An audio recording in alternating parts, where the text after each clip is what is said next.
I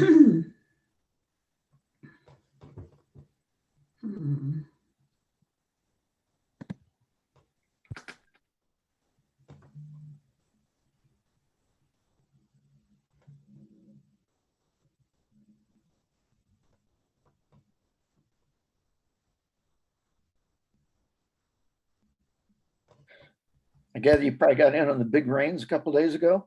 Oh yeah. Oh man, that was something. I had a program in Bartlett that afternoon and the whole morning all the way up there. And the funny thing was the forecast here in Peoria was sunny all day. We'll get started. First of all, I just want to welcome everyone. Thank you for joining us tonight on what promises to be a very interesting and fun program. I want to let you know that even though tonight's program is virtual, all of my programs in our concert in July will be hybrid, meaning you can come to the library and enjoy them, or if you need to, if you can't make it into the library, you can watch them from home remotely. We have a program on July 13th, which is a Wednesday at 6:30. Martina Mathieson is returning. She's a fabulous, she's an actress. She does first-person portrayals, and this time she is doing Edith Head. She has done Marie Antoinette for us. She's done Cleopatra, all 6 wives of Henry VIII in one show. She's just incredibly entertaining and educational. I've learned a lot from her programs. Anyway, Edith Head is one of the most famous Hollywood designers of all times, and she has won 8 Oscars and has a lot of Hollywood gossip for us. So please join us on July 13th if you would like to meet Edith Head, because she will be there in person. On July 17th, which is a Sunday at 2 p.m., we'll have our Arts Alive concert for July. Kayleen Dolan is a pianist and singer, and she is going to be doing an all-request concert.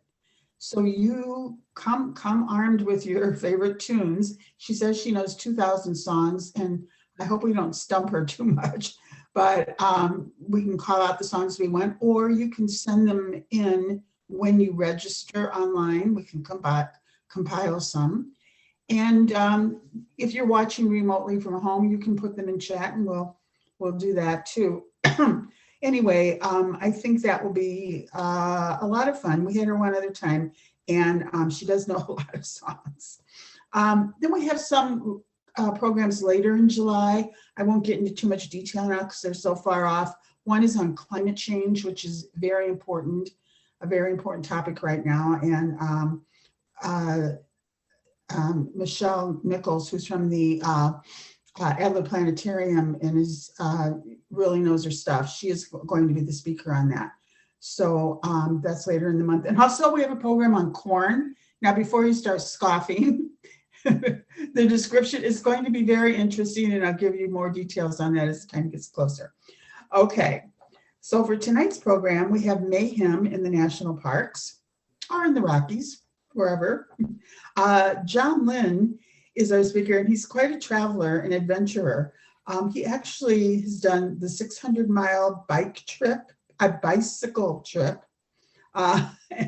And he is going to share some stories and sights from Grand Teton, Yellowstone and Glacier National Parks, a part of Big Sky country. And I'm very intrigued by this statement that he made. The cycle of life becomes the cycle of death as nature turns on man and beast alike. So he's going to have to tell us what that means. And if you have any questions during the program, please put them in chat and we'll get to them afterwards. So please welcome John Lynn. Well, thank you, Janet, and hi to everyone out there. Glad you could attend.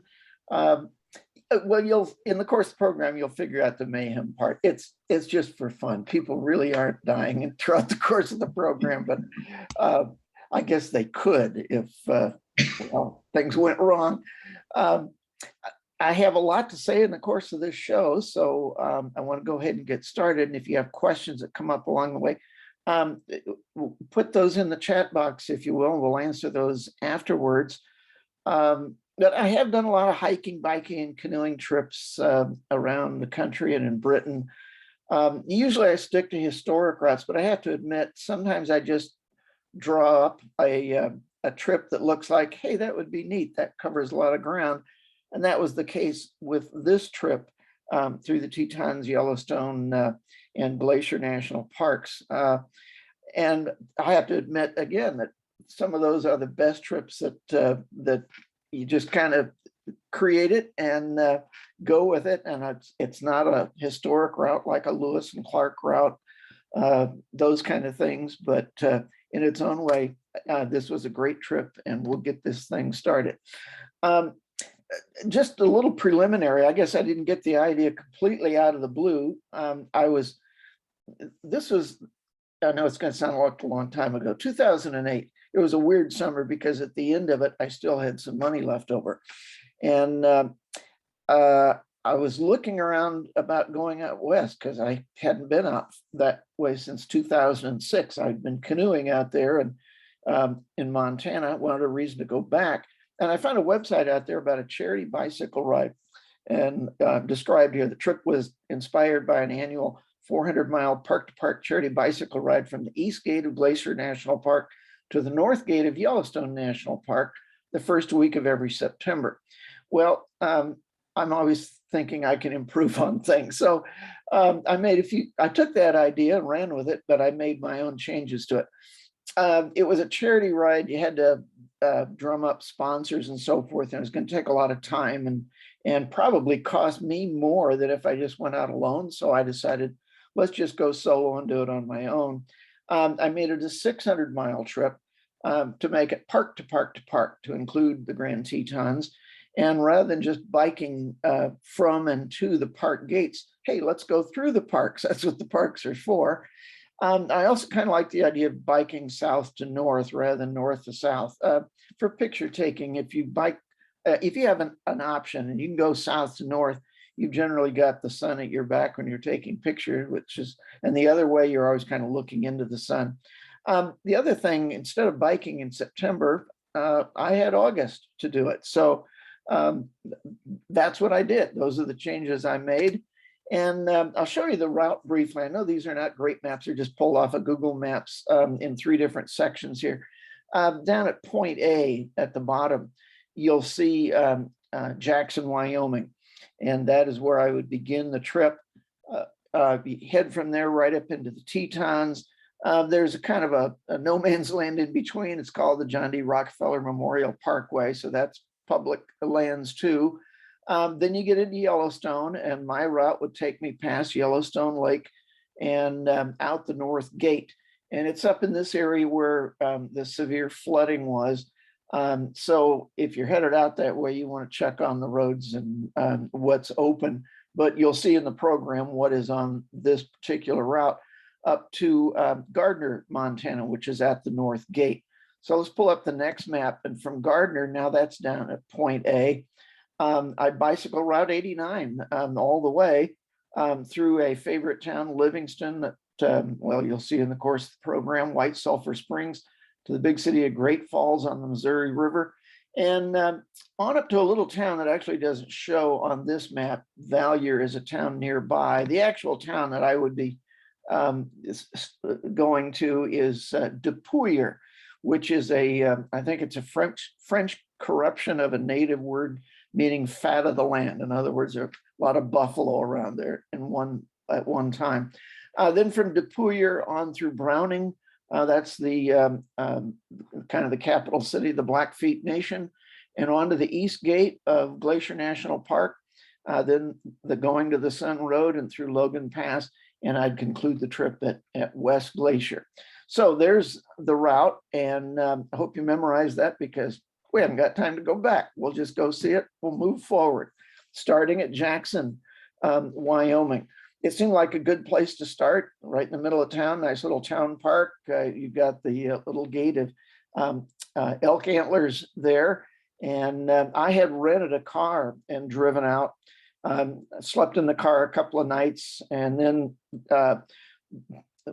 took the car out to the airport for Tetons National Park, just outside Jackson. And I'd already left the bike and all my stuff there in the park and took a shuttle back into town. So I was ready to start the trip along about noon from that downtown park. And it doesn't take long to get out of Jackson. It's not that big a town. It's an interesting town. It's also a really expensive town. You don't want to spend a lot of time there. You'll spend a lot of money, but it is a touristy town. There are things to see and do, and plenty of things to drop your money on. And I thought before I headed into the wilderness, there was one last stop I wanted to make in Jackson. Why not have a nice chocolate malt before I head to the wilderness? So I stopped at the Dairy Queen, and you no sooner walk out the Dairy Queen before you're overlooking the National Elk Refuge just south of the Tetons and part of the Tetons. I have to admit, I saw a lot of elk on this trip, both in Yellowstone and the Tetons, but none at the National Elk Refuge. It looked to me like it was a better national duck refuge from what I could see of it. Well, shortly beyond, you reach that sign and a little parking area for Grand Teton National Park. If you've taken the family vacation out that direction, chances are you stopped and posed for pictures at this very sign. And the backdrop is the Grand Teton Range, crowned by the Grand Teton at 13,770 feet. Looks pretty rugged to bicycle up there, and that's why I wasn't going to be bicycling up there. My plan was to bicycle the highway, and it stays in the valley. So it's relatively level as compared to, actually being up in the mountains. I had the views all along, but I didn't have serious climbs through the Tetons. Not till I left the Tetons did I really have a serious climb on the way to Yellowstone. It's my old bike that I bought clear back in 1990 to ride the Oregon Trail and the Alaska Highway, and well, a lot of places through the years. And in modern times, when I'd consider a new trip, I would think, hey, it's time to buy a new bike. And then I'd go to the bike shops and price a new bike, and decided this bike would continue to do the job. Well, it did right up till it got stolen from Union Station in Washington, D.C. on a bike trip. So I was kind of forced to buy a nice new Trek hybrid bike. This was an old Schwinn, good bike in its day and rugged, lasted a long time and served me well. I have a lot of loyalty to it, but I sure get the miles a lot easier with a nice new modern bike. So I had the packs, had my sleeping bag, had a tent, change the clothing, some rain gear, all that sort of thing that I was loaded up with. And you head into the park at the same entrance as all the automobiles. It's kind of fun to stand there in line.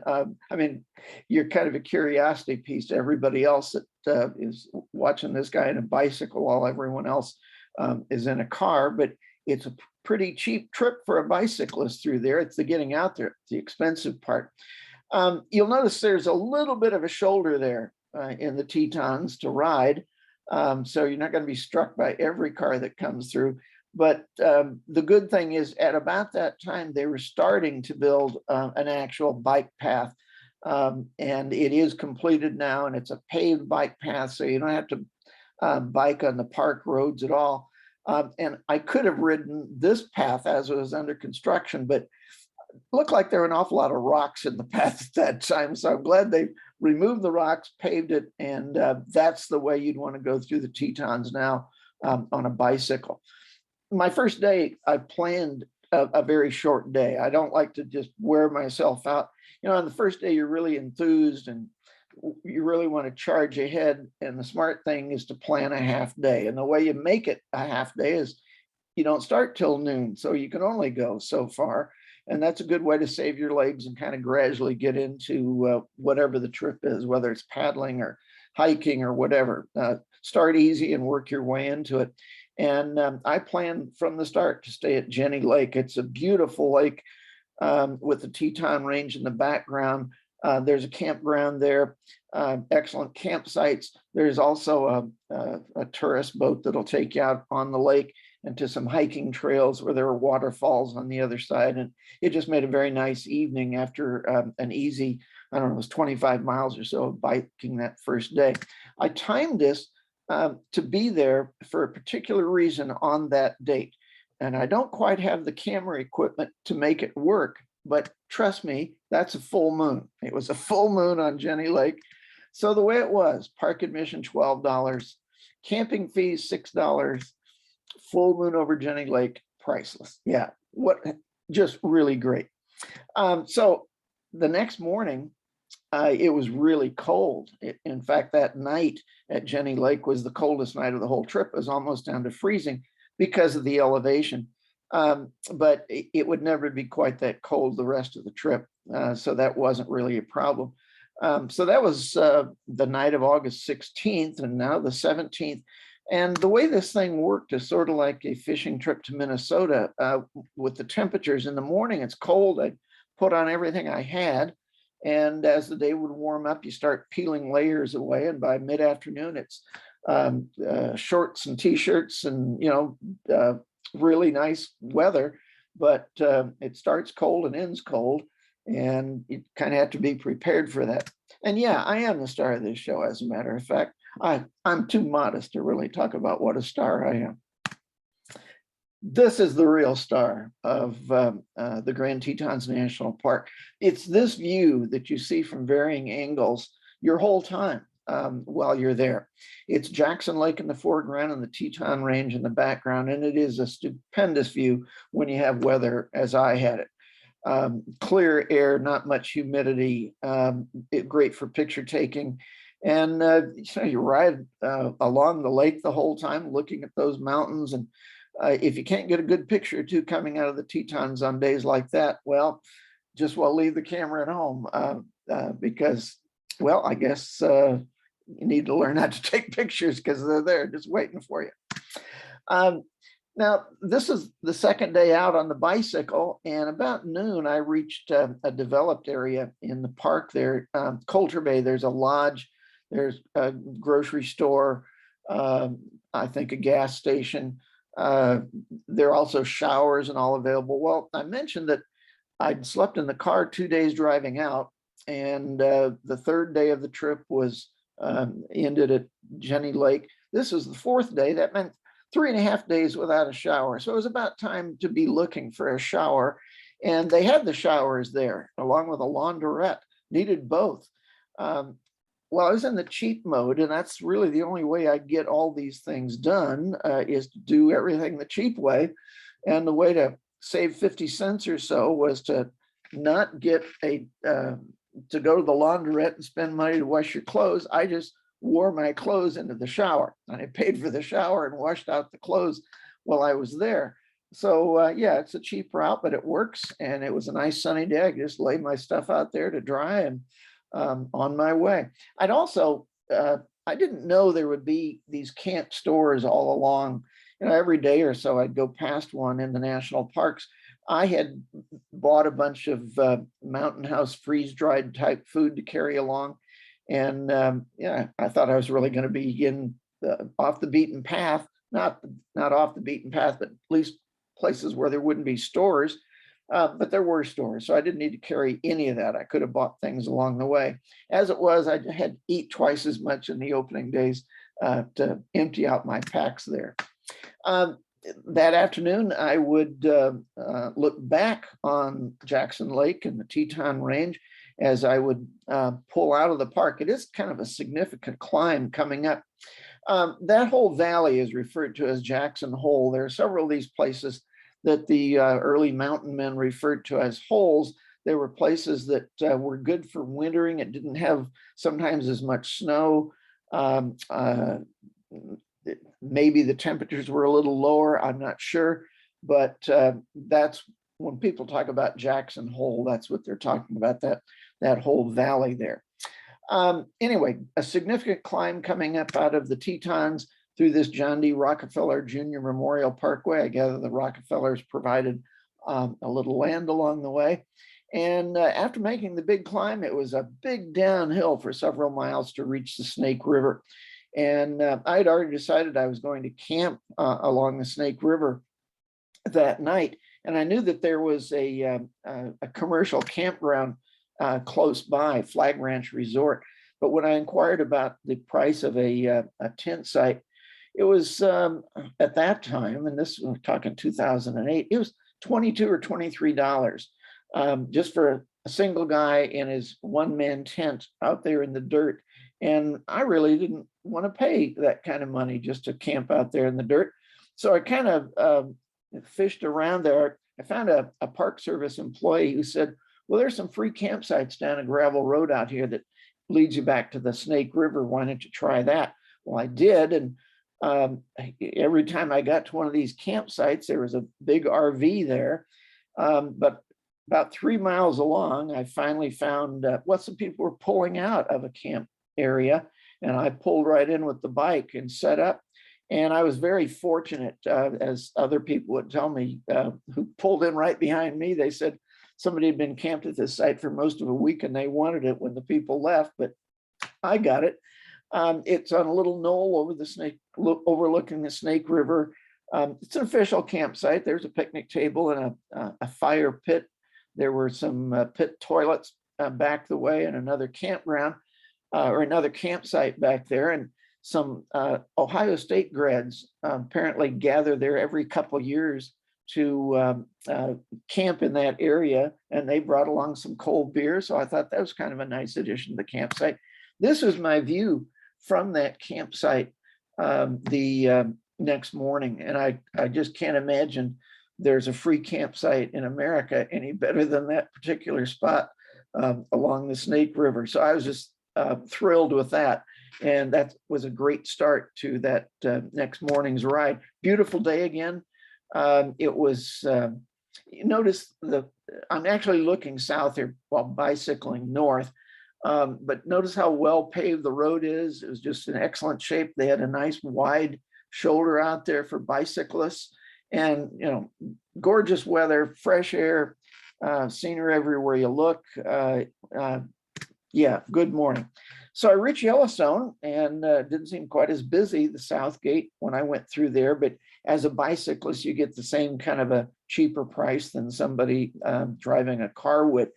When I was planning this trip and considering the route and all, I noticed that when I'd call people at Yellowstone, they didn't discourage me from biking through there, but I noticed they really didn't encourage me to do it either. And once I saw the roads, I realized that by that. So there are many places where there's no shoulder on that road at all.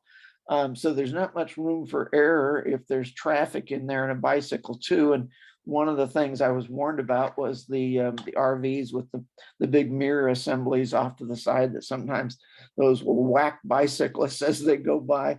So yeah, I would see this often. They don't encourage the biking, but they don't discourage it either. They just they're neutral on it. You can make up your own mind whether you want to bicycle there.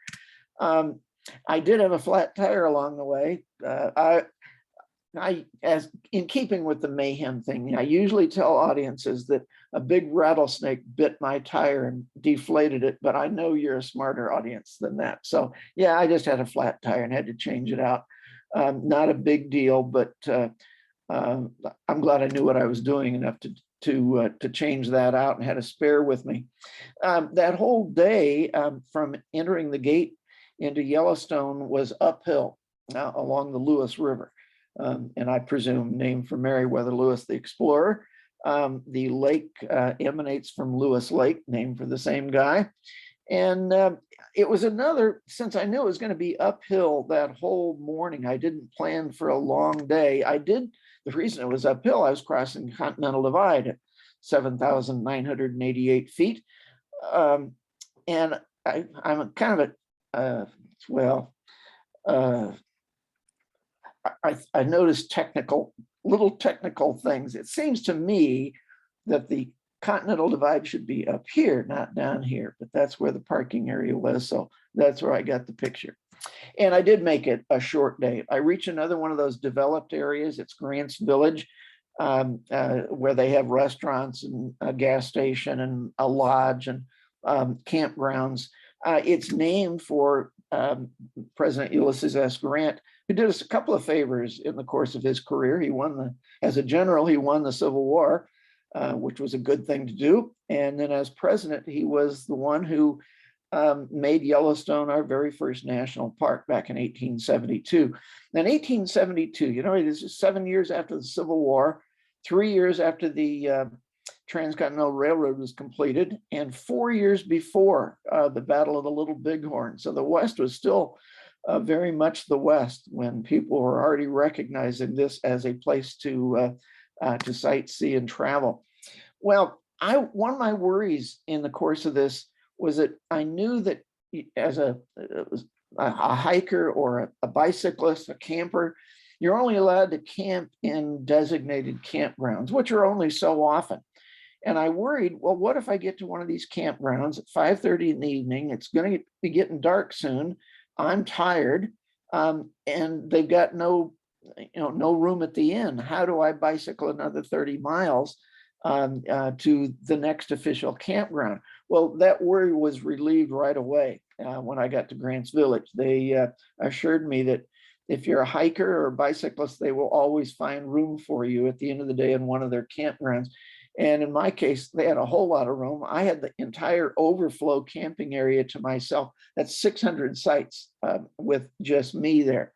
And I thought I'd really lucked out in some ways. The previous campers had left some firewood behind so I could make a nice little campfire. Previous campers had left a couple of Coors beers behind in the bear box. So I thought that was a lucky break. And then the bad luck came along. There was a hiker came along towards the end of the evening and asked for a place to camp. And wouldn't you know, out of 600 places, they sent that camper to my campsite that I was already at. But it was okay. She was a 20-something gal from Bozeman. I think she was kind of on an independence break from her boyfriend, wanting to show she could go out and do all this hiking stuff on her own. Well, I was thrilled of the presence of a 20-something. Well, we went to the Ranger program that night together and all. And bad luck was I had to share one of those cans of Coors beer with her. But that was okay. Elise was her name.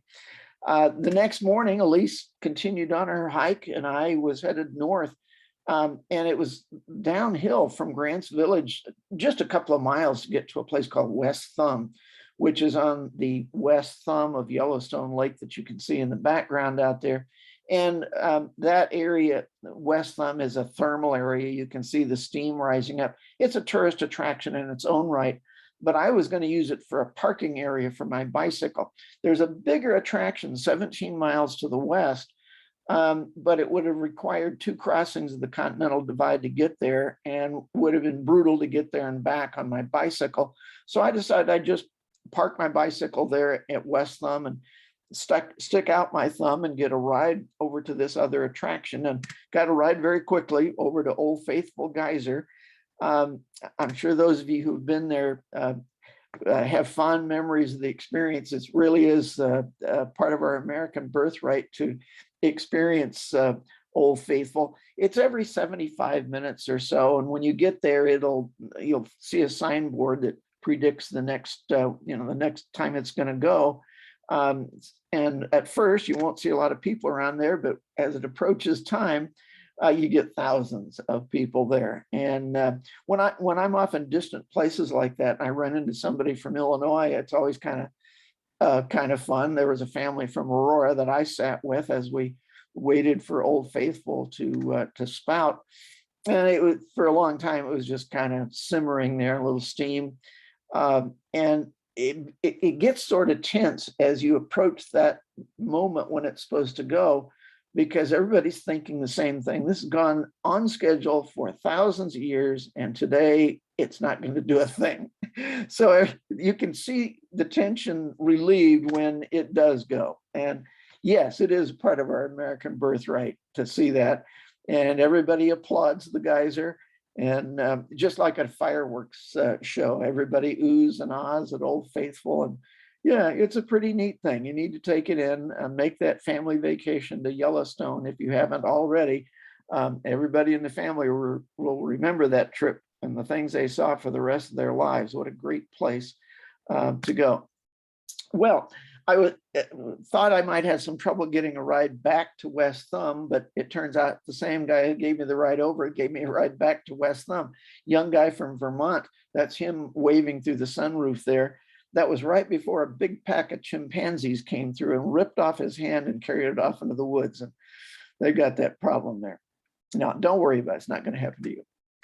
However, I didn't realize till I saw this sign, the danger of twirling hula hoops in a national park. Apparently people lose their lives, thousands of them a year, hula hooping in Yellowstone. Well, most of that day I would be bicycling along Yellowstone Lake, that huge tract of water in the middle of the lake. It's a very scenic countryside through there. And in some of the flood scenes, you may have seen a picture of the fishing bridge. The Yellowstone River has already exited the lake and it flows under the fishing bridge. It got its name because of all the fishing that people used to do there. They'd still like to do it, but it's illegal to fish from the fishing bridge today. So it's just sightseeing and picture taking along the fishing bridge now. The Yellowstone itself is a magnificent river. I guess when it's not flooding, it's probably a little more likable. It makes a long journey to the Missouri River. It enters the Missouri at about Williston, North Dakota. And then along with the Missouri, it reaches the Mississippi and flows to the Gulf of Mexico. So the journey of the Yellowstone is a couple thousand miles more than, well, and more. So it's a significant river. Sometimes it's white water, as you'll see it many places in the park, but you'll also see places where it's placid and tranquil and just very pleasant. There might be a forest fire on the other side of the river, and so long as it's on the other side of the river, it didn't bother me much. I guess it wasn't a significant fire, but you hate to see fires take place in the national parks. Well, you don't like to see them anywhere, but it was not a threat, let's say. You do go past many of these interesting thermal areas. This was a sulfur pond, but you'll go past mud pots like this and paint pots, as well as other geysers. I mentioned that Coulter Bay where I stopped and had the shower back in the Grand Tetons. It was named for John Coulter, who was the first white man to see the Yellowstone, what is now the Yellowstone area. He'd been a part of the Lewis and Clark expedition, and on their return in 1806, they'd reached the Mandan villages, and the native woman and Charbonneau, her husband, and some of the other guides left the expedition because that's where they'd started it at that point. But that's where John Coulter asked permission to stay in the West. Everybody else couldn't wait to get back to civilization in St. Louis, but John Coulter had not seen enough of the West. So he stayed West and explored around, and he was the first to see all these things in what is now Yellowstone National Park. And when he described it to others, they thought this was a guy who'd lost his mind. They referred to it as Coulter's folly, sort of like a Seward's folly or a Fulton's folly. But in both of those cases, it wasn't a folly at all. And this is all true too. And now we all know that. But John Coulter had to take the brunt of a lot of abuse till other people saw it with their own eyes. This is a place called the Dragon's Mouth. And every so often, every few minutes, pressure builds up and water launches out of this, and then steam, and it makes a sound as it does so. So apparently the early natives thought there was some spirit that lived there. Well, there's so much to see. A little later in that day, the Yellowstone Valley would open up a little bit, and you'll see all these little brown dots scattered around all over. Well, those are, of course, buffaloes. And that's one of the prominent, they are a prominent attraction of Yellowstone National Park. At that time of the year, it was rutting season for the buffaloes, and they had already attacked a couple of small cars. So everybody was warned along the way to beware of the buffaloes. What they do is, well, they wander across this road, and as soon as you see brake lights lighting up, you know that you've got some sort of an animal alert. And from a pretty good distance, you could see it was where buffaloes were crossing. It'd be fine if that's what they're actually doing, is walking across the road. In fact, what they do is they walk halfway across the road, and then they just kind of stand there dumbly looking at cars and trucks, and people gently tap their horns, or not, their car horns, to get the buffaloes to move on, and buffaloes just stand there. And it was about 45 minutes before they moved off the road enough that traffic could go through. It's still a spectacle. It's one of the things you want to see when you're at Yellowstone.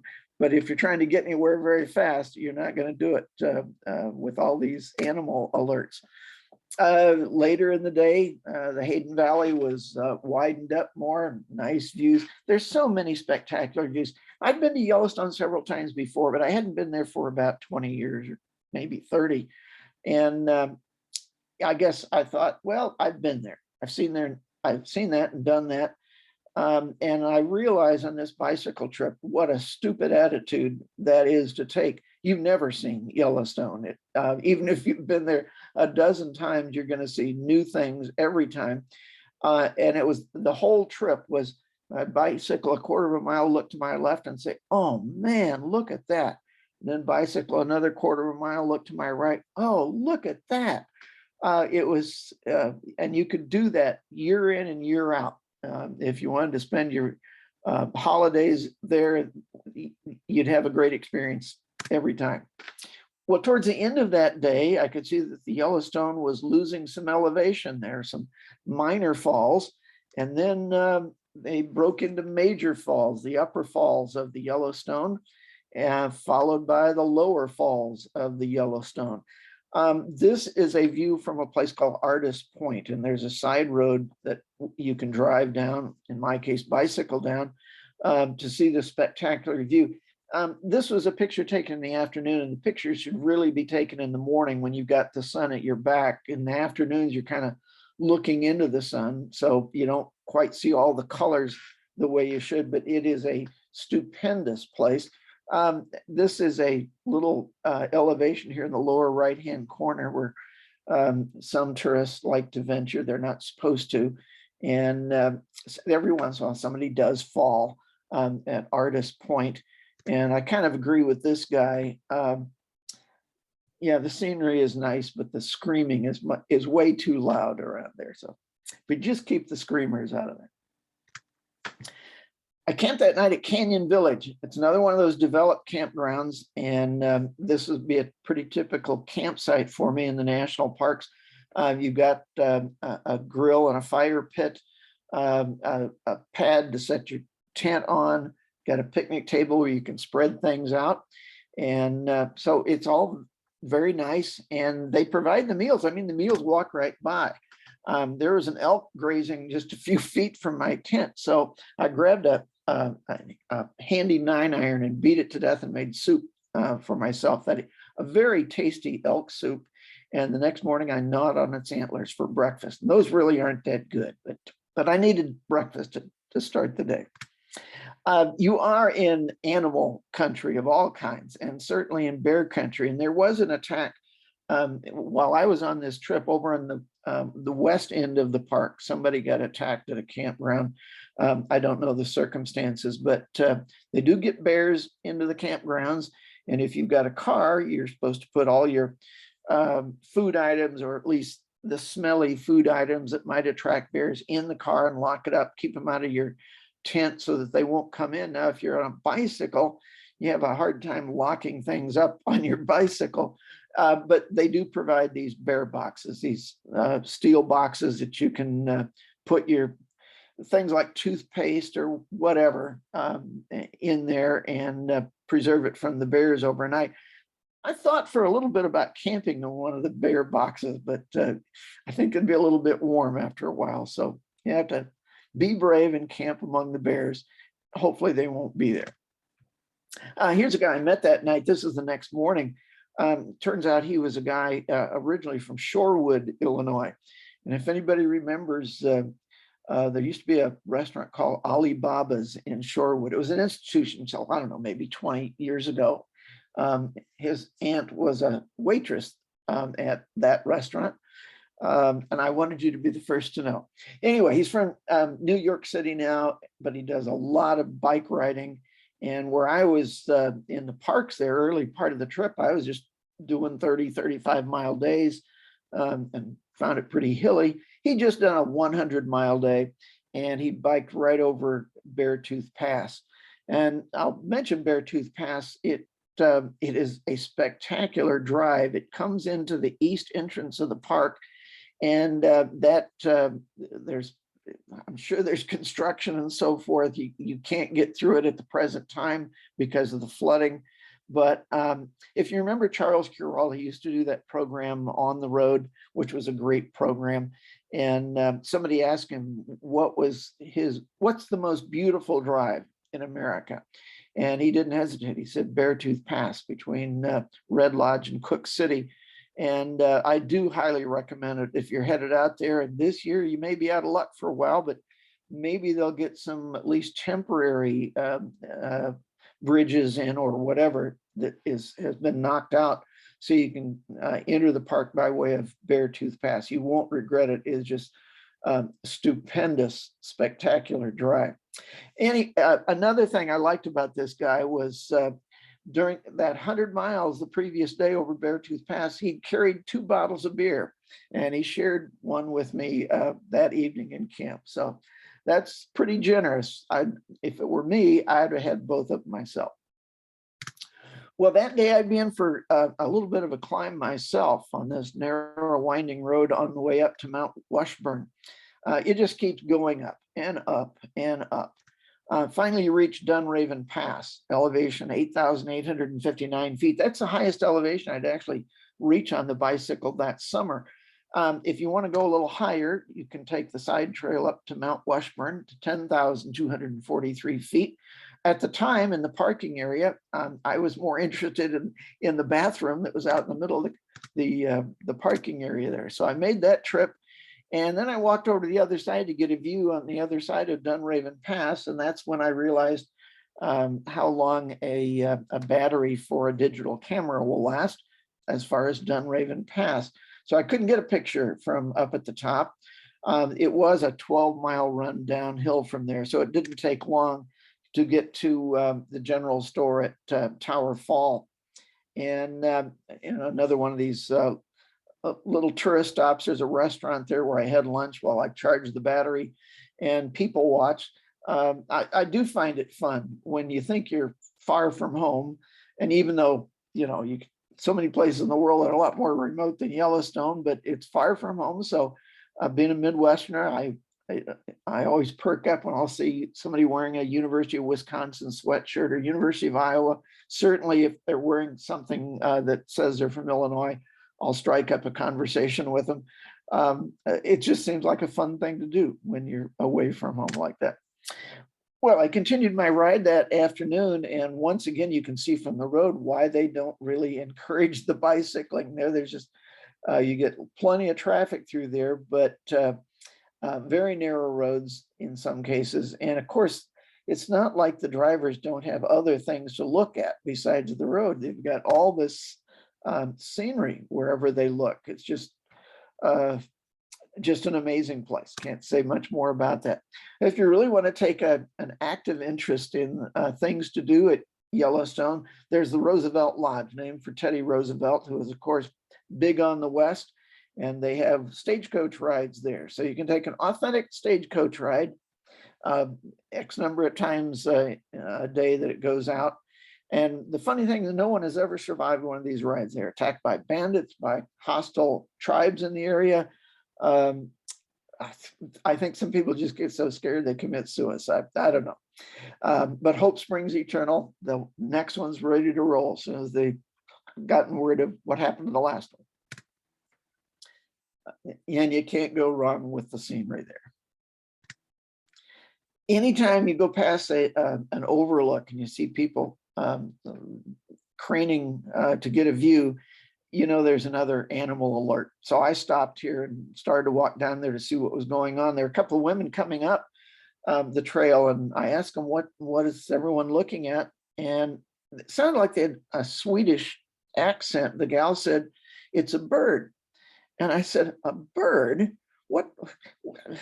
What's so special about a bird? And then she said, oh, it's a bear. It's a bear. And well, there was a black bear down there in the canyon. It was so far down there that I couldn't even get a shot of it with the camera.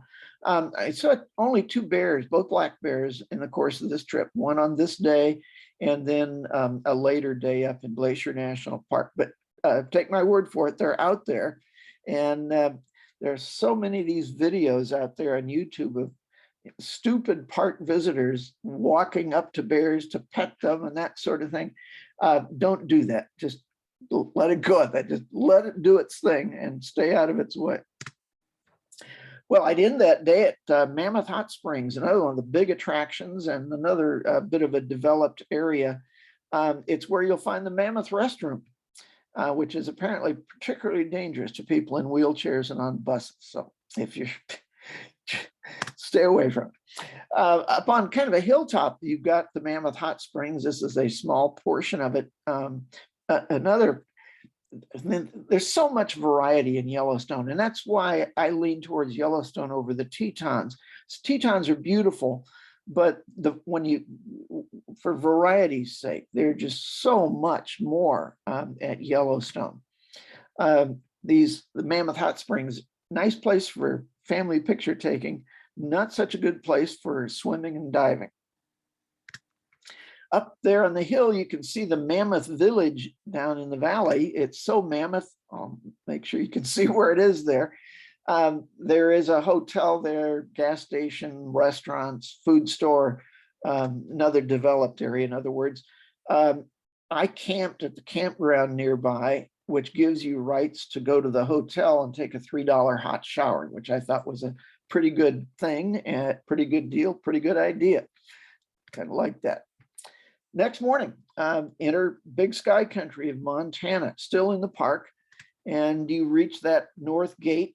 This figured prominently in a lot of that flooding coverage. They'd always show the Roosevelt Arch out there in the north gate near Gardner, Montana.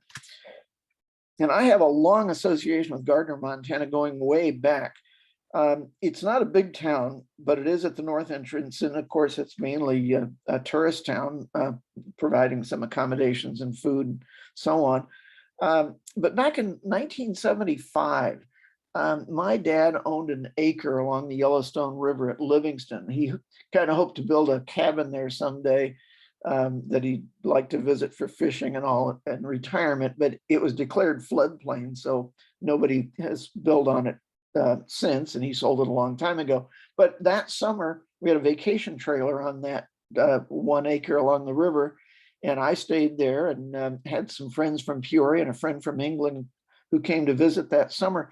Well, I had this idea, could I walk from Livingston to Gardner, Montana in a day? It's a little over 50 miles if you do it directly, but from the way where I was walking into Livingston and then to Gardner, and it would have been 61 miles. And I did that one day, started at about 4 o'clock in the morning, actually ran the first few miles because I was young and stupid and in better shape at the time. But it became a really long day because it is 61 miles and you gain several thousand feet of elevation when you go from Livingston up to Gardner.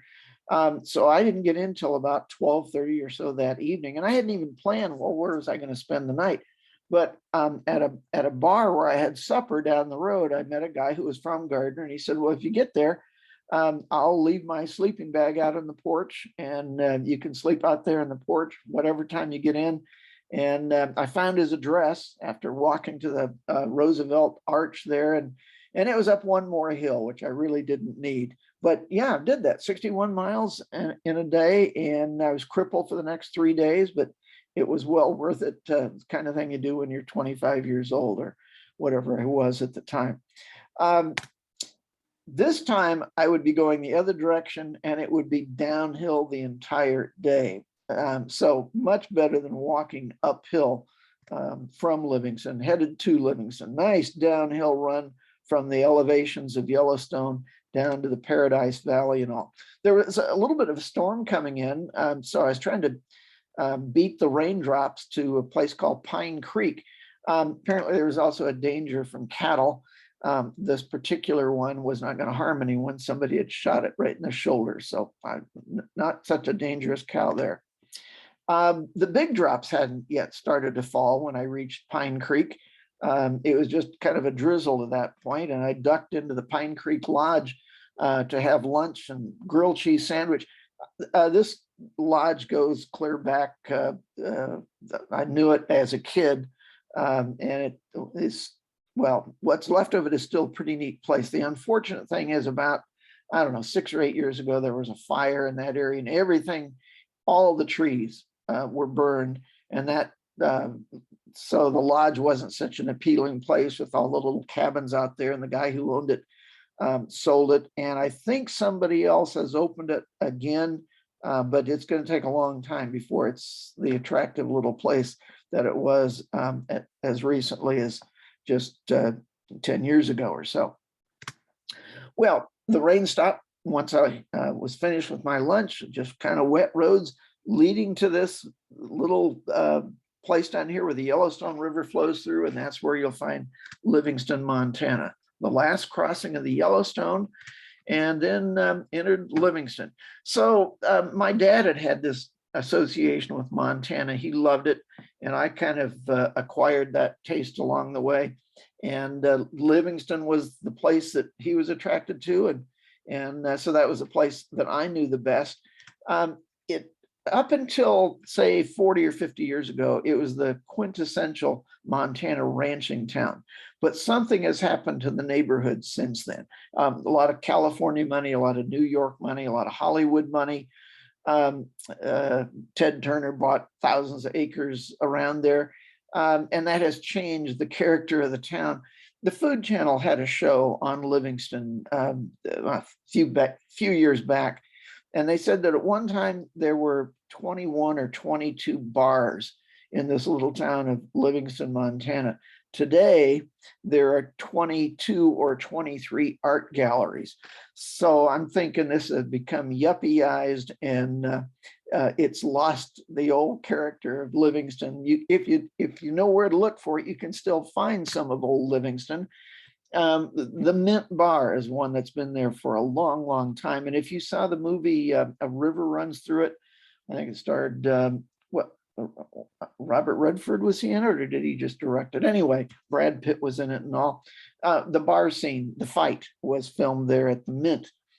It used to be a big railroad town. The Great Northern Railroad passed right through there, and this was the entrance to the park by way of Livingston to come into that railroad station.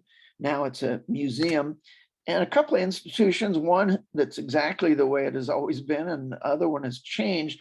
There's this, it used to advertise a lot, Gill's Indian Trading Post. Gill's got it. Well, they show the same signs now, but now it's just kind of a little gift store, and it doesn't have the flavor that the old place used to have. And down here's Dan Bailey's Fly Shop. That is a long-time institution in Livingston. And yeah, they do a lot of fly fishing in that area. One of the things that's always alarmed me, I'm a Cardinal fan, and every time I go to Montana, I run into Cub fans. Can't explain that, but they're out there, folks, such bitter people. But thankfully for everybody, they had a big championship in 2016, and it's going to have to last for a while, it looks like. Well, I've got this buddy in Livingston, and it just happened that he lived at Livingston. Guy on the left, his name is Norm Miller. He's a prolific paddler, and that's his friend Jim Haran, who does a lot of backpacking. Well, in 2004, I was doing the Lewis and Clark thing in the Bitterroot Mountains. That's where I met Norm doing the Lewis and Clark thing. And he'd done it much more authentically. He had, like Lewis and Clark, he paddled upstream the 2,321 miles of the Missouri River from the mouth of the Mississippi, or the mouth of the Missouri on the Mississippi, out to Three Forks, Montana. And he was hiking in sections, the overland route through the Bitterroot Mountains. I was doing it on a mountain bike there, but we've become good friends since. We communicate often, and he's holding a a paddlers rendezvous for Missouri River paddlers at the end of July that I'll be attending out in South Dakota. Um, I started the Missouri River in 2006, did the first third of it, and decided, I've seen enough of this. But it kind of got to me through the years. I figured if Norm could paddle it all the way upstream, the least I could do is all the way downstream. So I finally finished that in 2020, which makes me eligible for these paddlers rendezvous and so forth. So that'll be kind of neat. And I stayed at Norm's while I was there in Livingston. And obviously, we had a beer or two along the way. I would follow Route 89 out of Livingston and basically all the way through Montana, get out into some ranch country and go past a little town called Ringling, Montana. And it was actually started by Ringling Brothers Barnum Bailey Circus. They kept animals out there, no longer, but they did back in the day. The big town on that day when I was bicycling through was White Sulphur Springs. It's not a big town, but there's some motels and some restaurants, and it would have made a nice place to spend an evening eating maybe at the Stockman's Bar, a pretty authentic place. But I didn't want to spend the money in a motel, so I decided I would push on and get to the Lewis and Clark National Forest where you could camp for free. So I stopped in at the convenience store at the gas station and visited with a couple of motorcyclists, one from Kentucky and the other from West Virginia, and heard their stories. And I don't know what happened to them. I never saw them again. May have been killed out there. I don't know. I probably should have stayed at White Sulphur Springs, but I did want to get to the national forest, the Lewis and Clark National Forest, and I did just get there at about dark. And then started hunting for a place to camp. Couldn't get a good picture of the moose that was out there browsing out there along the stream. I did finally find a campsite. This is the next morning, and it was a good enough campsite off the main road. But if I'd have known that that creepy shadow was hanging around there all night, I wouldn't have camped. Looked like the start of a fairly easy day the next day. It was just kind of a moderate climb and very little traffic. Turned out to be a big climb up past ski resorts and all to get to Kings Hill Summit. But the good thing about a biking trip is, yeah, it's hard working your way uphill, but once you're up there, you've got a free ride down. And that's not always worth all the hard work getting up there, but it usually is. And this downhill ride would go on for the next 2 days to Great Falls on the Missouri River. Great ride, downhill, hardly had to pedal at all. Went through a few little towns like Nyhart. Our small town is like heaven to us. Please don't drive like hell through it, like the local color. I left the national forest, entered ranch country, and boy, was I hungry that morning on August 25th. I stopped at a ranch and bought a crate of chickens and ate them all except for their beaks and their claws, which are a little too crunchy for me. Ate the feathers though. Took a lot of time, but I was hungry. Again, downhill, great ride. Little bit of traffic picked up as you get towards Great Falls, but looks like there's a significant shoulder there I had to drop off of to rest the bike for a second. And then I reached the big city of Great Falls, which is so named because of the series of cataracts, waterfalls along the Missouri River there that held up Lewis and Clark on their outbound journey in 1805. It took them a full month to portage the 18 miles around these great falls.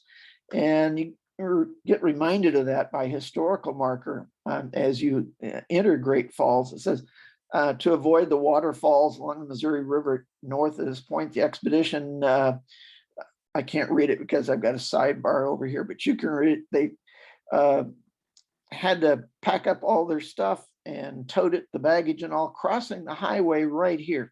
And I'm thinking, if there was a highway right there in 1805, why didn't they just take that? Why did they have to do things the hard way? Well, if you're paddling that Missouri River today, you still can't paddle through the Great Falls. What you have to do is once you cross under the bridge. There's a little park over here to the right with a sign that has a couple of phone numbers, and you call a local canoe enthusiast who will come out and help you make that portage. So instead of it being a 30-day portage with tons of equipment and gear and really slowing a person up, a guy like Jim Mead will come out, and that was my boat, loaded it up and made all the stops along the way to the Lewis and Clark National Interpretive Center, the Charlie Russell Museum, a restaurant, a bookstore, and a grocery store. Made all the things that make civilization worthwhile when you're on a canoe trip. And Jim Mead is still around. He's retired from hauling paddlers around, but great guy. Well, there are 12 things to do in Great Falls, assuming you've already seen the Lewis and Clark and the Charlie Russell museums. So in order, eat at Taco John's, check into a Motel 6, cheapest place in town, make phone calls, walk to the downtown and back, get emails at the public library, do laundry at the motel next door. That's not quite as illegal as it sounds. The guy who owned the Motel 6 owned the Super 8 or whatever it was next door, so we could use the facilities next door, including the Whirlpool bath, which was kind of nice on a bicycling trip. Eat ice cream at Dairy Queen, watch Ingrid Bergman movies on TV. Turner Classic Movies. It was Ingrid Bergman Day, and so it's just her movies, Casablanca and all the others.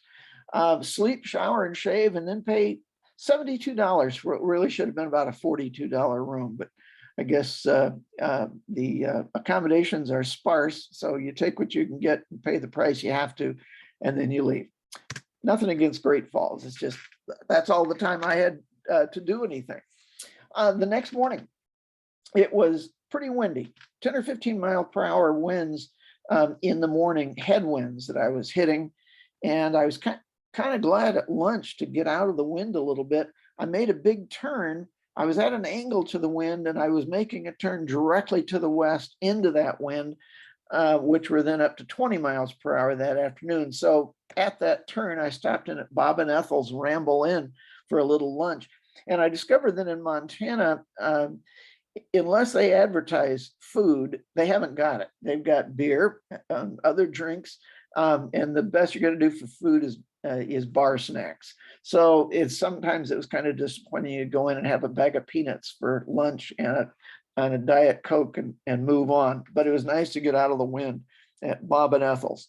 And then it was due west, climbing up out of the Missouri River Valley into those 20-mile-an-hour headwinds. And it was just one of those days you just keep your nose to the grindstone and have to pedal and pedal. And I was relieved the road took a turn towards the end of the day to go north into Fairfield. So I had a side wind there. Fairfield, Montana, malting barley capital of the world. And there's some of the big barley bins. And who do you suppose would own those big barley bins in Fairfield, Montana? Anheuser-Busch, of course. Anyway, nice town. I got permission right away to camp at the Ball Diamond out at the edge of town. And I biked up there, and it was just desolate, barren. There wasn't a tree, and the winds were just blowing across there. And I didn't like the idea of camping out there. There was a town park down here where you see the trees at down the main road there at Main Street. I wanted to park there, nice green grass and sheltered from the wind. And the only place I could find people to get permission was at the VFW hall across the street. So I went in, and right away they said, "Oh yeah, that's fine. Go ahead and camp there." And so that's really accommodating, but I have a little experience at these things. And I then asked the difficult question: does anyone know what time in the morning the automatic sprinkler heads rise up to water the park? And nobody could quite agree on that. I've been rousted out a couple of times by these automatic sprinklers that come up at 5:30 in the morning or so. And well, since they couldn't decide, there was a young guy named Toby who said, he lives with his mom out at the edge of town. They've got an extra bedroom. Why don't I just go over to their place for the night? So I did, and that was nice. Had shower and a good night's sleep in a bed. They weren't even up the next morning, and I wasn't even getting up that early. They were just sleeping in, and I took care of business and went on. Had a nice breakfast at the Cozy Corner Cafe. It was operated by Hutterites, and it was just excellent food, sort of like a Mennonite thing. And pancakes and sausages, and a wonderful meal at a wonderful price. And you'll notice I wasn't leaving town exactly early. 8:59, I was actually leaving town. And that was pretty typical on this trip. It was dark pretty much till 7 o'clock in the morning. And then it was cold in the mornings. You wanted to let the sun up a little bit to warm up the land. That morning it was 53 degrees at almost 9 o'clock. And the big thing that day was the winds were predicted to be 40-mile-per-hour winds from the west. So you get 40-mile-per-hour winds and 53-degree temperatures. That's a pretty chilly day. So when I got up to Shoto at lunchtime, I bought myself a little fleecy jacket, which was the best purchase I made for a long, long time. It's my favorite article of clothing for many years. In this picture in Shoto, how can you tell you're in downtown Shoto at the main intersection in town? Right, it's where the stoplight is. Something else about Shoto, they still got dinosaurs wandering around there. I was really hungry. I tried to eat this one, but they just don't cut well, really tough meat. Toby told me that I'd probably only get as far as Bynum that day. Well, I got to Bynum a little after lunchtime, or at about lunchtime. And it's just a little windblown, dried up, a little ranching town. There's not much going on there. Perkins Grocery has been closed a long time, and I doubt that a bus has ever stopped at Perkins Grocery in 40 years or what have you.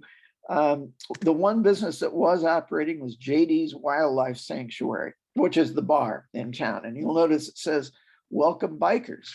I was a biker, so yeah, I felt right at home there for another bag of peanuts and Diet Coke. But Toby, whose mother's house I'd stayed the night before, asked me to look for an elk's head that was mounted there with the antlers. And he said it was one that he bagged, and he didn't know if it was one of the luckiest elk around or one of the unluckiest, but in one of his antlers, there had been a bullet go right through his antlers at one time before Toby got him. So you can see that at JD's Wildlife Sanctuary. Leaving Bynum, I'd see my first sign pointing to Glacier National Park as a destination on the other end. And the rest of that day, yeah, 40-mile-per-hour winds, and you're in the high plains there.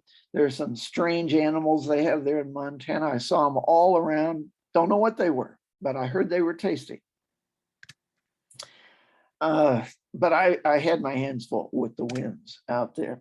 A couple of high plains drifters. There had been 3 of these, but I killed one with a boomerang and snacked on it that afternoon. Satisfy that hunger, bicyclist hunger. And I did get the 52 miles or whatever it was to Depouillier. And it's a good thing because there's nothing in between Bynum and Depouillier. And Depouillier is a place. I just had to get there in all that wind. It's a little place. This is the downtown of Depouillier. Down at the end of town where you see a little bridge, that's where Depouillier Creek is, and there's a park out there, and I set up my tent out there and then came back into town to get some supper. Well, every business you see in this picture, except for the 2 on the right-hand side over here, everything is closed. Those 2 places were bar restaurants, and I didn't know which one to have supper, but a guy was staggering out of the place in the brown, and I asked him, "Is that the place to eat dinner in Depouillier?" And he said, "No, the other place." So I went to the one that's painted red. It's operated by a guy named Pierre, can't remember his last name, but he's a member of the Blackfeet tribe, which is their tribal lands is just a mile or 2 on beyond Depouillier. But it was a nice little homey bar and good supper, good conversation with some of the local folks there. And they asked me where I was camped, and I told them, and they said, "Well, watch out for the bears." And I asked black bears or grizzlies, and they said both. So I thought about that a little bit as I headed out to my camp that night along Depuyer Creek. The reason they get all these bears at that time of the year along this creek is it's chokecherry season, and the bears come and gorge on the chokecherries. I had set up my tent right in the path among the chokecherry bushes, but it didn't seem to concern me at all. I didn't move my tent, and I was just too tired to worry about bears. I did take about a foot-long stick to bed with me into the tent that night to fight off a bear if I had to. Good thing I didn't have to. Well, the next whole day would be through the Blackfeet Nation, from Depuyer on to Browning. The winds that day, well, 60-mile-per-hour winds, which is almost unrideable. I mean, you hardly stay upright. There were sheep blowing across the road like woolly tumbleweeds. It was just impossible bicycling. And that was 50 miles I had to go that day. Pierre, who ran the bar in Depuyer, booked me into a motel room in Browning, but the deal was I had to get there by dark or they'd give it away to somebody else. And then the other little catch there, nobody wants to say, is, but if you're caught out there on the reservation at night, without proper accommodations, you could be in all sorts of adventures that I didn't need. So I rode what I could. I walked the bike where I had to. Even the downhills were difficult to ride in that weather. I mean, just keeping the bike upright in 60-mile-an-hour crosswinds. It's just crazy. Yeah, they put up a sign like I needed to be told. These are strong winds through there. At one point, I just kind of laid down in the ditch to get a little shelter from the wind while I ate a Snickers bar or something. I'm one of these purists on these trails and routes that I take, that I want to do every foot of that trail or road or river to say that I've paddled it or walked it or bicycled it. And previous day, a French couple had stopped with an RV and asked if I needed a ride, and I thanked them for stopping, but no, I really couldn't accept rides. On this day, if somebody had stopped, I might well have taken it because it was just ridiculous. It was just one of those things that made no sense to be out there in 60-mile-per-hour winds trying to get 50 miles. But nobody came along until the last hill of the day. I finally got to the crest of it. I could look down, I could see Browning another 8 or 10 miles in the distance. And a car did stop, and it was Pierre from the bar the night before saying, "Looks like you've about made it." And yeah, I was about done, that's for sure. I was pretty cooked by the time I got there. Browning's not a big town. It's a small town. They have an excellent tribal museum there. And it is the home of the Blackfeet Nation. I was worn out, exhausted, hungry, and I had this little fantasy all day. I knew there are only 3 places to eat in Browning, but I hoped against hope that one would be a Taco John's, because for some reason, I like Taco John's. And would you believe there was a Taco John's, one of the 3 places in Browning to get something to eat? And I loaded up with a bag of tacos, and on my way back to the motel, I stopped in at Teeple's IGA to buy a 6-pack of Budweiser and headed back to the motel where Pierre had booked a room for me. And I don't think it was Pierre who told me, but somebody local told me, when you're in Browning, don't go drinking with those guys. And that was probably pretty good advice. I just found my room, went in with my tacos and my Budweiser and watched television, locked the door behind me, didn't come out till morning. A couple of Canadian motorcyclists were in the room next to me. They went out, never saw them again. Who knows? So the next morning, August 29th, very early morning in Browning, Montana. Maybe life is cheap, but the espresso is very expensive in Browning. And I took a side road to get off of Highway 89 and all the traffic. So it was quiet through the morning, and the winds were not quite as rugged as they'd been the last 2 days. Where my side road rejoined the main road, there was a little rest area where I met this hungry native dog I mean, this dog would eat it. I had Slim Jims, you know, they're kind of spicy, but the dog wanted the Slim Jims and whatever else I could spare. And but it turns out I was the one that was hungrier than the dog, and I ate his hind legs, and he didn't complain. You know, dogs understand nature and survival of the fittest, and they'd have done the same thing, and the situation was reversed. So dogs are okay. I like them. As you get closer to Glacier National Park, you start seeing more mountains. And I did get to the park entrance that afternoon. It is a stupendous park, just a wonderful area with a really wild feel about it, and spectacular scenery of all kinds. Obviously, it's older than Disney World. This is the Going to the Sun Road. That is the main road through the park. That's the one that everybody reads about and wants to travel. On the east end, you go past St. Mary's Lake, which is a big lake that you see here. On the western end is McDonald Lake, another big scenic lake. And in between, you've got the Going to the Sun Highway that crosses the Continental Divide at Logan Pass. And just an incredible amount of scenery along the way. Notice how narrow the road is. That is how they call the bicycle herds there, with narrow roads and a lot of traffic. This was Labor Day weekend, and it was the first time I'd actually been to a national park campground that really was full, and tested them on will they find a place for me? And they did. They said, just find a spot out in the middle of the campground and it's yours. And it was kind of fortunate. In the bathrooms, they had signs up saying that there'd been a cougar visiting that campground, so to use caution. And I guess that's where it really came in lucky, that I was out in the middle of all these tents. It was only the outer perimeter of tenters that were eaten by the cougar that night. See what I talk about with the mayhem? This is where it's just, it's fun. Yeah, an uncommon number of mountains in Glacier National Park. It's a lot more than in Illinois. If we had any one of those, it would be the biggest tourist attraction in the state of Illinois.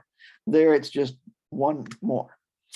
Don't know the story behind this sad mop abandoned at the side of the road, but it's a good story. They call it Glacier National Park for a reason. Of course, they've been in retreat for 10,000 years, but they still have some glaciers in Glacier National Park, like the Jackson Glacier. They have many hiking trails that'll take you into the backcountry. That's where you encounter the grizzly bears. I think it was the first time, well, it was that summer of '75. I was with friends and we were hiking one of these trails. We didn't see anything outside of scenery, but there was somebody that ran into a grizzly bear on that same trail later in the day. I don't think anybody got injured, but it happens. And so whenever you see hikers, you want to treat them well. You might not see them again. Two machines from Peoria on the Going to the Sun Road. My bicycle, which is no more, stolen in Washington, D.C., and a Caterpillar machine, which is almost no more. It's still a big, great company, but you might know that, a few years ago, they moved the headquarters. They only moved the executives, but officially the world headquarters moved from Peoria to Deerfield or Wheeling. And just a month or so ago, they announced moving down to the Dallas-Fort Worth area. 17,000 jobs are still here in Illinois, but the couple hundred executives, they weren't doing anything anyway, so why not move them around? But we've lost a big tax base there for Illinois by losing Caterpillar World Headquarters. Well, along with that picture, I wanted to mention that this Going to the Sun Road is only open a couple months a year. They usually don't get it open till the end of June. Now, if they've had a light winter without as much snowpack and not as much damage to the road, they can get it open sooner. But long about the 1st of September, they can start expecting snow again. So you basically got July and August you can count on for the Going to the Sun Road. And it's well worth the effort. It could be argued that, well, we shouldn't have roads that penetrate this kind of scenery and what would otherwise be wilderness, that people should have to earn their way back there on foot if they go there at all. Maybe it should be just left for the wildlife. Well, The other argument is people wouldn't have an appreciation for the beauty of these places if they didn't have some sort of access that people could make use of. And here you've got this wonderful road through this gorgeous scenery. You'll hear elk bugling if you're on a bicycle. And well, I mean, look at the scenery. You're biking through tunnels, you've got waterfalls, elk bugling, mountains, snow still on from the previous winter. And I was happy to reach Logan Pass, not as high as some of those other passes, 6,646 feet, but it was, I'm old enough that even on that trip that I wasn't going to steadily climb my way up there. There were times I could only ride maybe 100 yards at a time. I had to stop and rest. So I stopped as I needed to and made it to Logan Pass.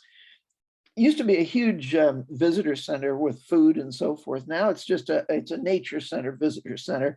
It's still kind of the focus of attention there in the park because both ends of the Going to the Sun Road meet there. And there are some nice exhibits and restrooms, and you can get some drinking water.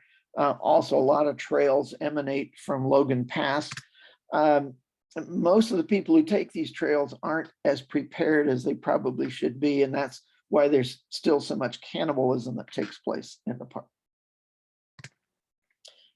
Looking to the north from Logan Pass, you'll see right away there is so much scenery in Montana that they had to put part of it in Canada up the way.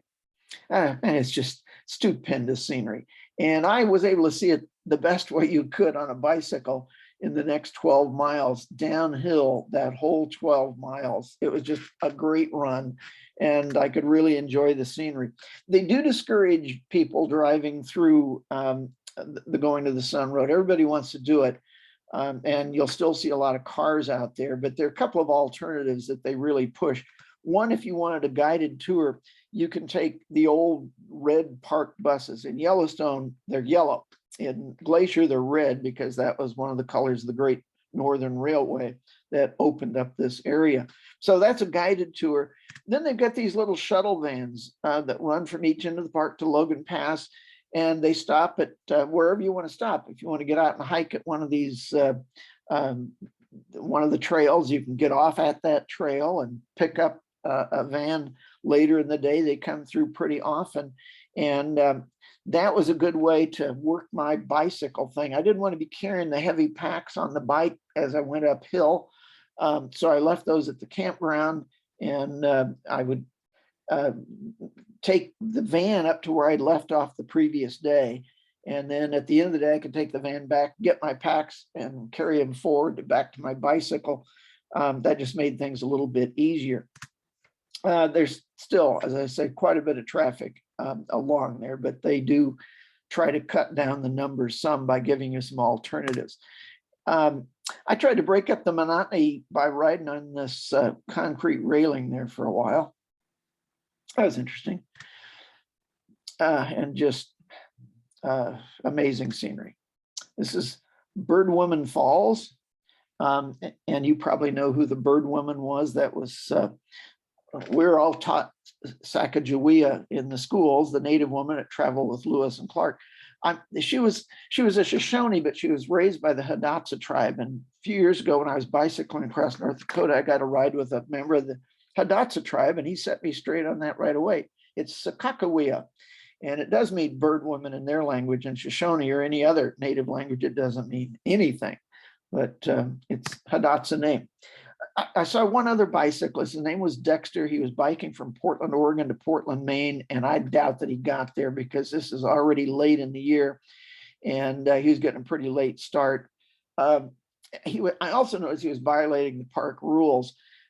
You've got certain hours that you can be out there on a bicycle. They don't so much limit when you're going downhill because there you're going as fast as the cars. It's the uphills where they want to keep the bikes off of there at midday. And but Dexter was out there anyway, coming up from the other side. Yeah, I doubt that he made it, but he did take this picture of little Johnny Lynn posing next to a waterfall. And at the other end, there was McDonald Lake, this other beautiful lake at the west end of the Going to the Sun Road. Got a nice campsite at Sprague Creek Campground. And next to me were some hospitable Iowans. We started the evening with a mostly full bottle of Southern Comfort. And by the end of the evening, there wasn't much left of that, but it had been a good time.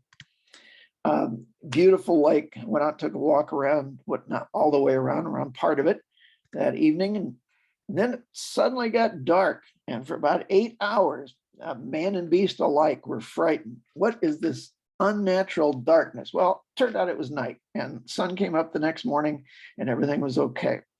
But I did notice with the sunrise the next morning, there was a weather front coming in. The weather was changing. The winds were blowing. You can see waves kicking up on the lake, cloud cover. Storms were expected. So I was glad I only had 10 miles or so left of of my trip to get to West Glacier.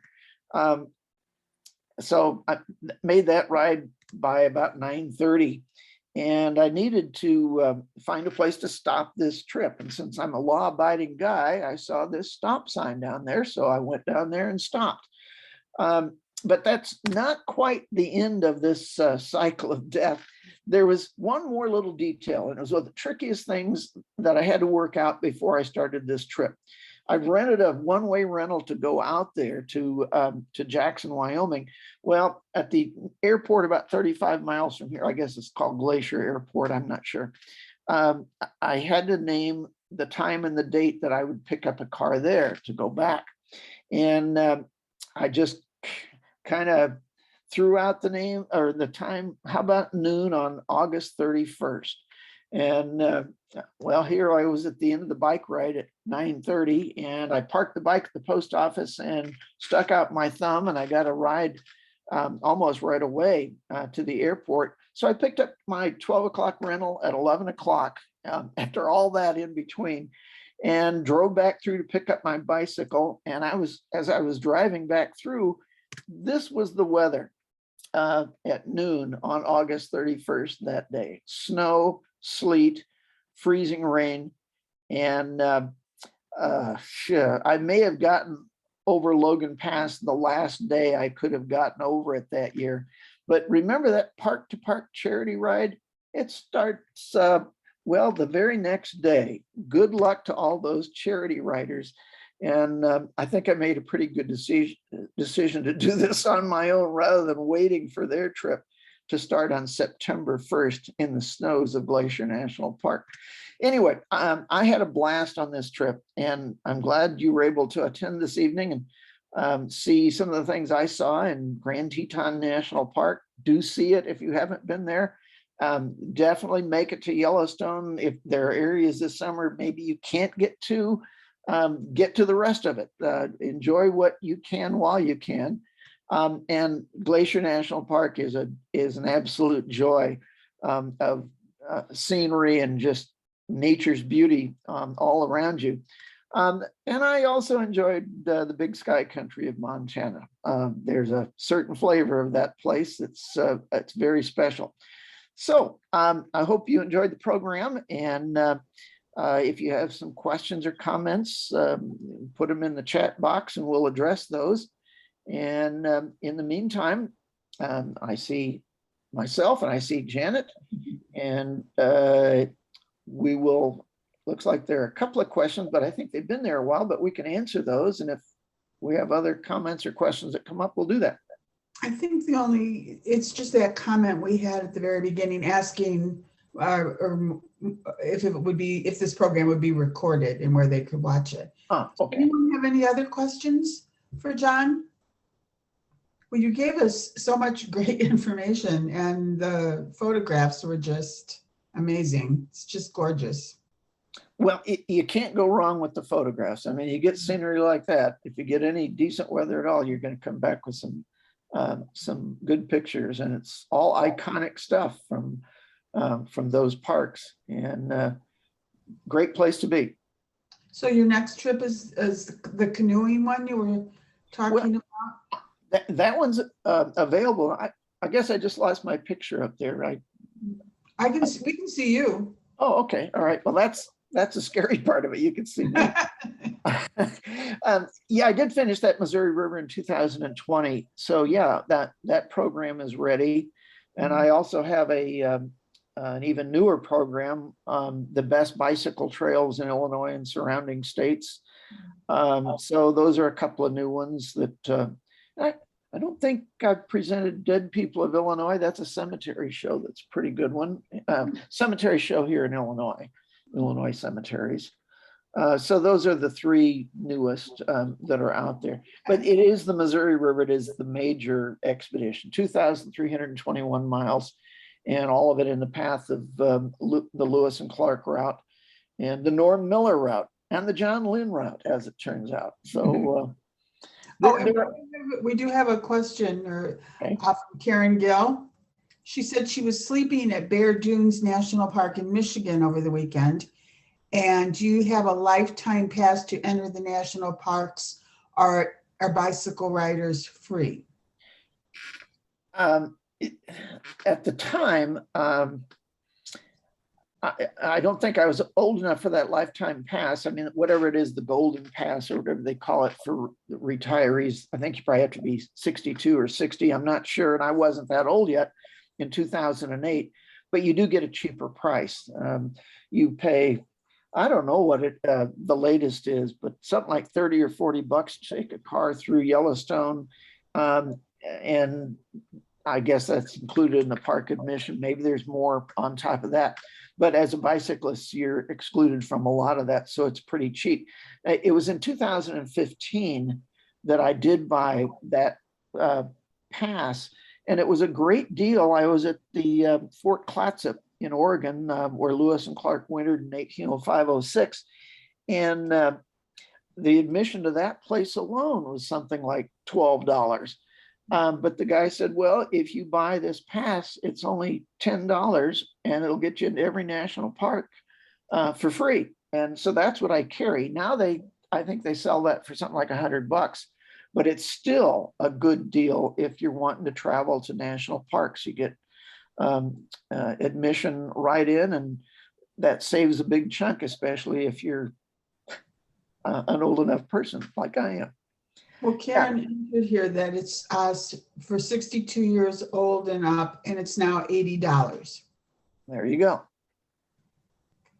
So it is available, and it's a good deal even at $80. It was a real good deal at $10. And Nina was asking if this is recorded. Yes, the program is recorded and it will be available for 2 weeks on YouTube on the Rolling Meadows Library channel. So you can watch it again, or pardon me? Hello. Amy asked me a question instead of John. She wants to know, when did he go on this trip? It was 2008, and that sounds like a long time ago. 14 years? That seems like a long way. I still listed among my modern shows because, generally speaking, the only thing that's aged in all those pictures is me. The national parks are pretty much the same, although 2 weeks ago with the flooding in Yellowstone, a little bit different, but it's the same experience that you'd have if you went through there today.